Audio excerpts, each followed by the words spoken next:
राजा और रानियों की मोहब्बत के फसाने तो आपने कई बार सुने होंगे, लेकिन हम आपको बताने जा रहे हैं एक ऐसी सच्ची कहानी जो 100 साल से भी ज़्यादा पुरानी है। इस कहानी में राजा है, रानी है, प्यार है और एक इंटरेस्टिंग टर्न भी है।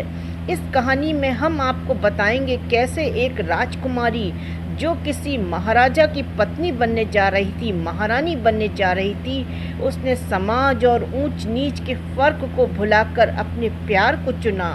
वो कहानी जो उस वक्त जिसने सुनी हैरान रह गया, वो कहानी जिसे आज कोई सुनता है तो हैरान हुए बिना नहीं रह पाता। कहानी है ग्वालियर राजघराने के महाराजा और गायकवाड़ राजघराने यानी बड़ौदा की गायकवाड़ राजघराने की राजकुमारी की, जिसमें बिहार के कूच राजघराने के राजकुमार भी शामिल हैं। इस 9 साल पुरानी कहानी को में हम आपको बताएंगे कैसे एक राजकुमारी ने अपने प्यार के लिए उस वक्त 100 साल से भी ज़्यादा पहले देश की सबसे बड़ी रियासत को भी ठुकरा दिया था। ये कहानी है 1910 के आसपास की, जब ग्वालियर राजघराने का नाम देश के बाकी राजघरानों में काफ़ी ऊपर माना जाता था।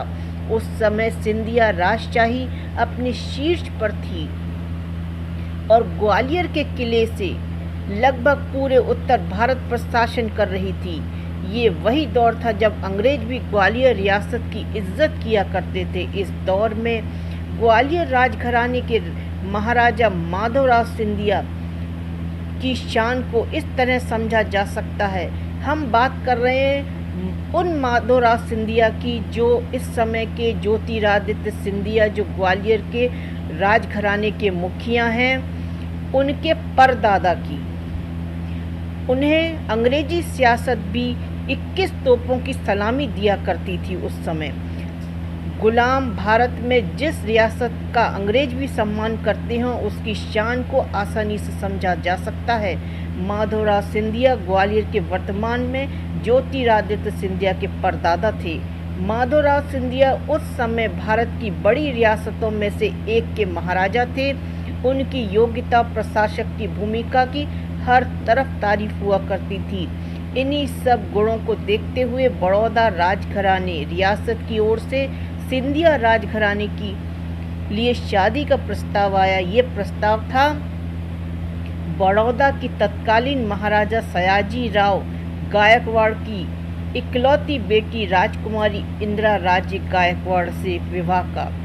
ग्वालियर राजघराने ने इस प्रस्ताव को स्वीकार कर लिया और माधवराव सिंधिया से इंदिरा देवी, राजकुमारी इंदिरा देवी की सगाई कर दी गई।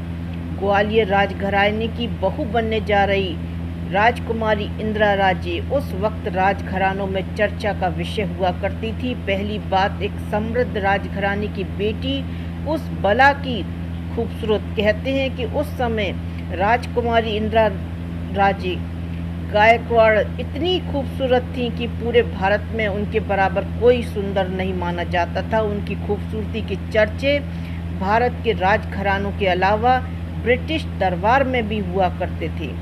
इंदिरा देवी अपने ज़माने की सबसे सुंदर महिलाओं में शामिल जरूर थी, लेकिन कई भाइयों के बीच इकलौती बहन राजकुमारी इंदिरा देवी बेहद जिद्दी थीं। बहरहाल इंदिरा देवी खूबसूरत थीं और माधवराव एक समृद्ध राज्य के प्रशासक थे, इसलिए दोनों की जोड़ी को खूब सराहा गया। ग्वालियर राजघराना अपनी लाखों में एक बहू का इंतजार कर रहा था, लेकिन होनी को कुछ और मंजूर था। 1911 में जब किंग जॉर्ज पंचम के ब्रिटिश राज्यारोहण का मौका आया तो दिल्ली दरबार में उन्हें बधाई देने और उत्सव मनाने के लिए देश भर के राजा महाराजा इकट्ठे हुए। यहाँ पर आया वो मोड़ जो कोई सोच भी नहीं सकता था। दिल्ली दरबार में किंग जॉर्ज पंचम को बधाई देने पहुंची राजकुमारी इंदिरा देवी की नज़रें एक खूबसूरत नौजवान पर जा टिकी। ये नौजवान था कूच बिहार रियासत का राजा राजेंद्र नारायण का छोटा भाई जितेंद्र नारायण।